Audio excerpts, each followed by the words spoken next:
So let's do a little bit of review of the Apex Legends. The game's been out for a few days now and there's already been surpassed 10 million downloads worldwide. Everybody playing, everybody love it.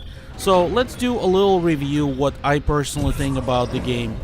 And to make it short and sweet, basically I think it's a little combination between Overwatch and Fortnite, and some of the things in this game I really like and some don't, and we're gonna talk about them in a little bit.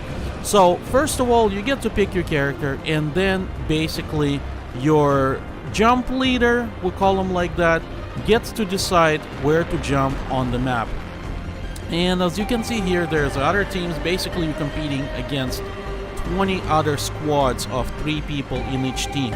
And basically, as the game begins, there's a very frantic search for weapons, because if your squad lands near the other one, and basically it comes down to whoever finds the weapon first, and basically that squad wins right away.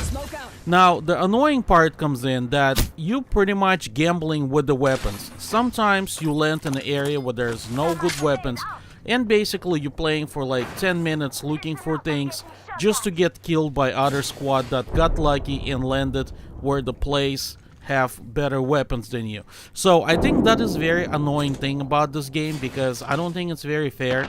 Basically it's up to your jump leader to land technically, and if that person doesn't know good locations, you're screwed at the very beginning of the game.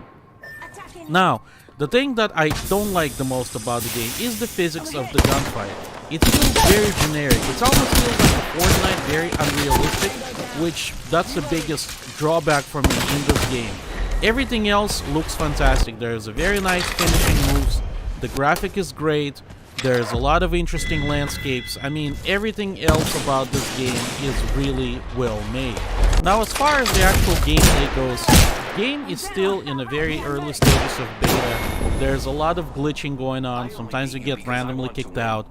But all in all, I think this is a very nice and fresh game for replacement of redundant games like a Fortnite and Creative Destruction. However, I must do point out that this game is very closely represent clone of Fortnite.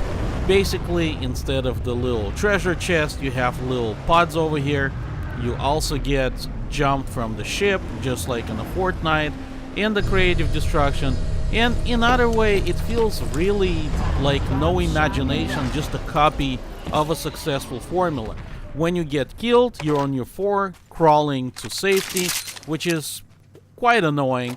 The very interesting thing in this game is when you get killed, your teammate can actually revive you. And if you get completely finished, they can grab you and basically place you in a special designated location where you can get revived. The downside of being revived is that when you appear, you completely have no weapons, so basically you have to search again just to be flanked by the enemy, because once there's a gunfight, other teams can hear that, and basically everybody sort of joins on that location, and it's becoming a little bit chaotic. So in my opinion, it's definitely a fresh game. It definitely, to my taste, look way better than a Fortnite. However, I think the game really lacks the realistic gun engagement and looks a little bit arcadish, which personally for me it's a big disappointment, because I really wanted this game to be a little bit more like a Battlefield, because I really like how the gun engagement works on that game and the physics a little bit more realistic. Even though I understand this game is very arcade-like, it's still very annoying shooting somebody and you don't really make any damage or proper aim. However, I gotta give them a slack because it's still a demo and we're probably gonna see a lot of changes in the final version. So if any of you developers listening to this, please make gun battle a little bit more realistic and possibly use some better alternative to the whole scavenging for weapons in the beginning of the game, because it's very becoming redundant and boring. So thanks for watching, guys. Make sure to subscribe, and I will see you in the